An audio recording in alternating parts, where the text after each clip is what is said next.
Hey, fourth grade scholars, I'm glad to see you guys back again. Yesterday, if you remember, you had an exit ticket before you left class. And I want to go over what that exit ticket looked like. And then we're going to talk a little bit about what it should have looked like. And I'm going to give you an example of what I did to show you what that summary should look like. It's okay if you got a little bit confused. Let me just kind of refresh your memories of what that looked like on your Google Classroom. So when we look at Google Classroom, you'll see right now that you had an exit ticket and it said summary of the poem, Stopping by the Woods on a Snowy Evening. Now on this, I included a criteria of an effective summary checklist. So you had to make sure that your summary had all of the following: that it was short, only a few sentences, that it provided a brief outline about what the text is about. It included the text and introduces the text by stating the title, the pages, and the author. And also, it clearly explains the theme or the main idea. And boys and girls, you know right now that we are talking about the theme of a poem and what the author really wants you to take away from the poem. It also includes the most important details that would support the theme. And also, it needs to be written in complete sentences that include a subject and a predicate. And I also included that a subject and a predicate a subject is a noun or a pronoun, and a predicate is a verb or a verb phrase that tells more about the subject. And of course, you had to have a correct punctuation and capital letters. So I just wanted to scroll down a little bit more and show you that this is where you should have typed your answer right here, where it says use the criteria for writing a summary checklist to write a summary of Stopping by the Woods on a Snowy Evening. And then you just would have to you should have submitted your exit ticket. That's it. So I want to go over what I wrote for a summary so we could compare the two and we could see if I had everything on my checklist or almost everything on my checklist. So the very first thing is, this is just an example. Yesterday was the very first time you'd written a summary for me, so I don't expect it to be 100% correct. It's okay. We are learning in this process. So this is just an example. So as I am reading this to you, I want you to read along with me, and that will help build your fluency. So here is our model summary. Stopping by the Woods on a Snowy Evening by Robert Frost is about a man taking a walk through the snowy woods at night. He stops every so often, looking at the woods, a frozen lake, and other things around him. Because it is nighttime, it is very quiet. He writes that he can hear the horses' bells and the snow. As he walks, the writer admires the snow, but he writes that he cannot stop too long to look at it because he is tired and has a long way to go. This poem is about how you should take time to stop and appreciate the beauty around you. The rhythm and rhyme is predictable, giving a peaceful feeling, and the imagery shows how beautiful the woods are and that they are worth stopping for. So now that I've shown you the model summary, I just want to refresh your memories about the memory of the poem. So let's look at the poem one more time. Stopping by the Woods on a Snowy Evening by Robert Frost. Whose woods these are, I think I know. His house is in the village, though. He will not see me stopping here to watch his woods fill up with snow. My little horse must think it's queer to stop without a farmhouse near. Between the woods and frozen lake, the darkest evening of the year. He gives his harness bells a shake to ask if there is some mistake. The only other sounds the sweep of easy wind and downy flake. The woods are lovely, dark and deep, but I have promises to keep and miles to go before I sleep. And miles to go before I sleep. So let's go back to our model summary and let's see if I hit the criteria of the effect of an effective summary. So I'm going to take a look at the checklist. So you want to make sure that you look at what information is included in the summary. Why? What information is useful to include in the summary and why? So the main thing that you need to know that is useful is the title. Stopping by the woods on a snowy eve. Okay, so I'm going to highlight that. So I did get that correct. So let me just go ahead and we're going to highlight that yellow. So that was one of our checklists down here, the title. Now, because it was a poem, we didn't have any pages. So I couldn't include any pages in my summary. So that would have to be left unchecked. But that's okay because it's a poem. Did I include the author? Well, Stopping by the Woods on a Snowy Evening by Robert Frost. Robert Frost is our poet. He is the author of this poem. So yes, I did include that as well. So we've got two of our checklist items for introducing the text. So the next thing that you want to make sure is that you have a brief description. Brief means very short. So short, only a few sentences long. It also says it provides a brief outline about what the text is about. So let's see how many sentences I actually wrote. So there's our first period. That's one sentence. He stops ever so often, looking at the woods and frozen lake and other things around him. Two sentences. Because it is nighttime, it is very quiet.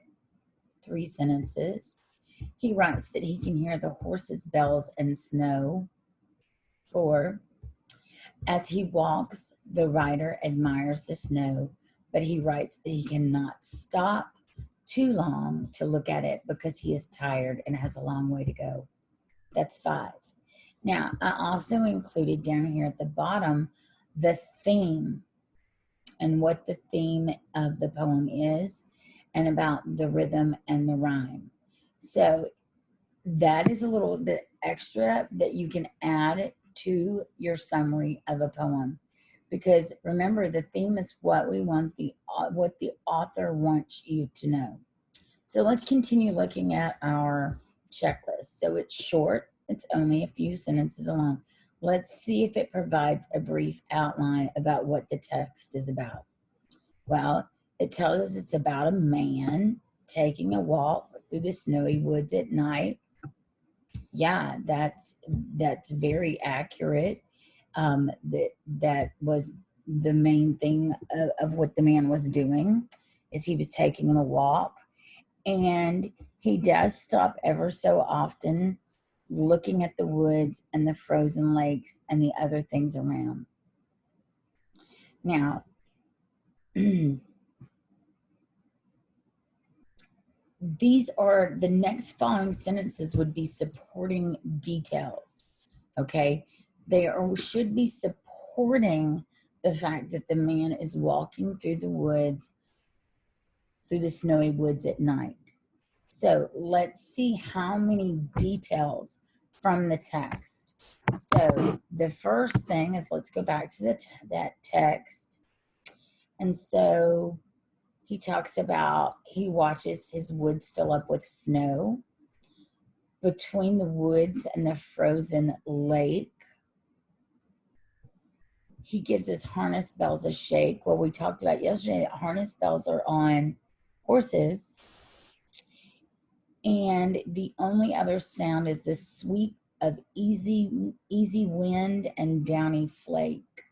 So that means that it's snowy. Downy flake is snowflakes, and easy wind is just a light breeze. So it is so quiet that he can hear the horses' bells jingle. And he also says the woods are lovely, dark, and deep, but I have promises to keep and miles to go before I sleep. So let's see if I included some of those details. So I did say that he stops ever so often looking at the woods and the frozen lake and other things around him. So that is a detail. I'm going to go ahead and highlight that blue so we know that that is a detail.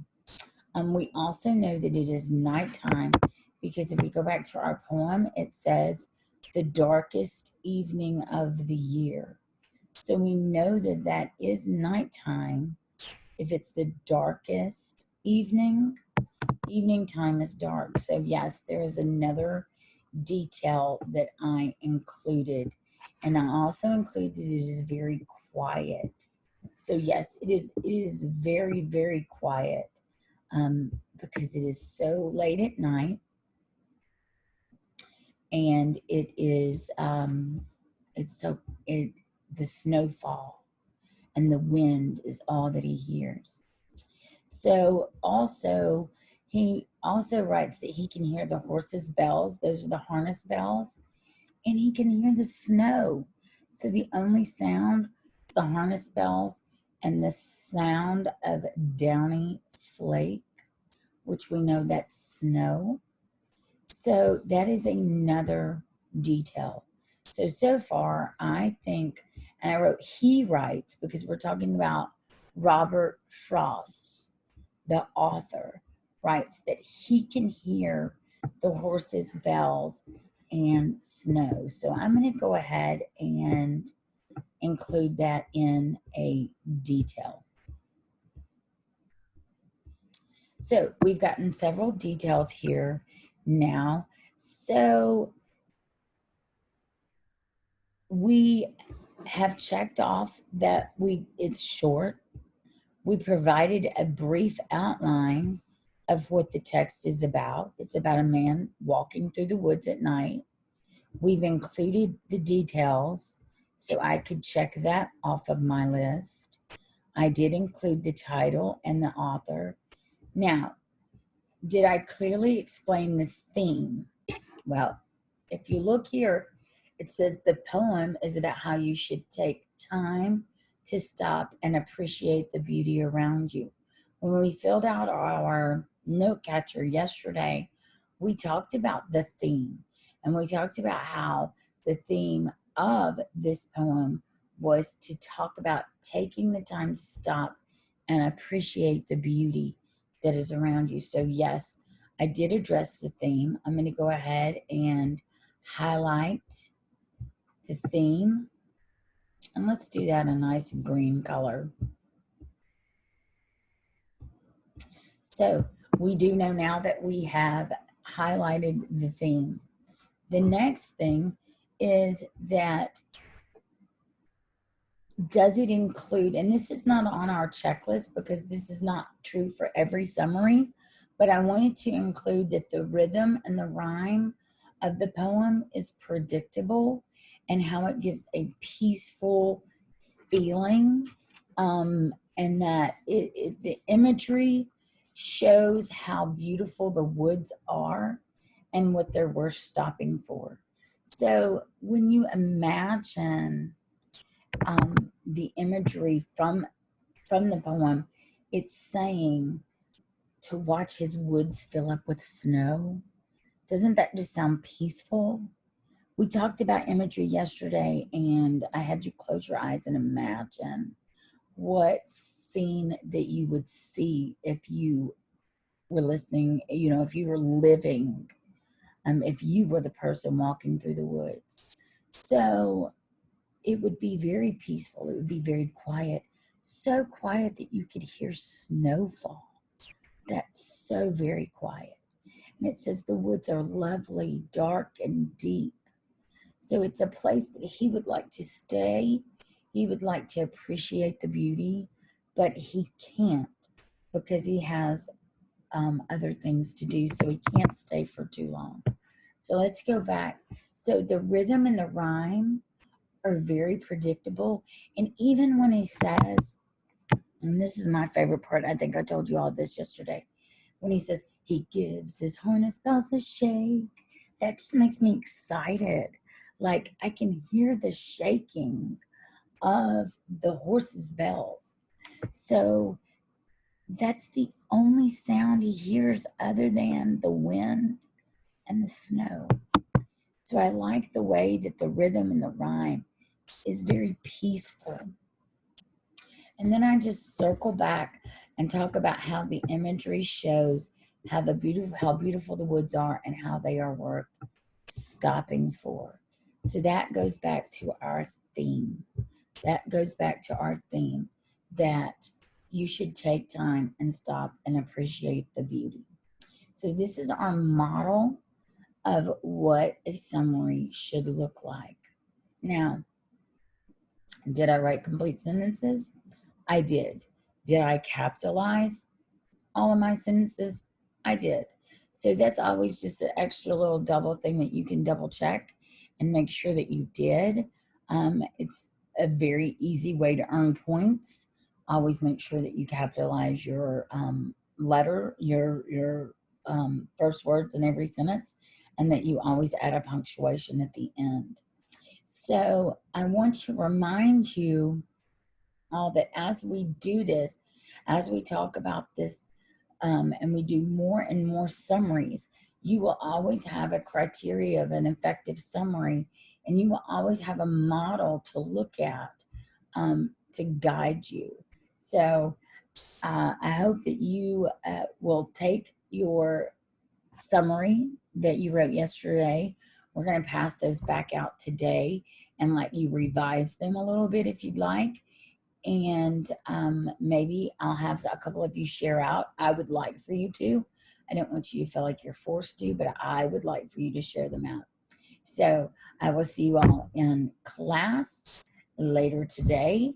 And week 3, we're off to a good start.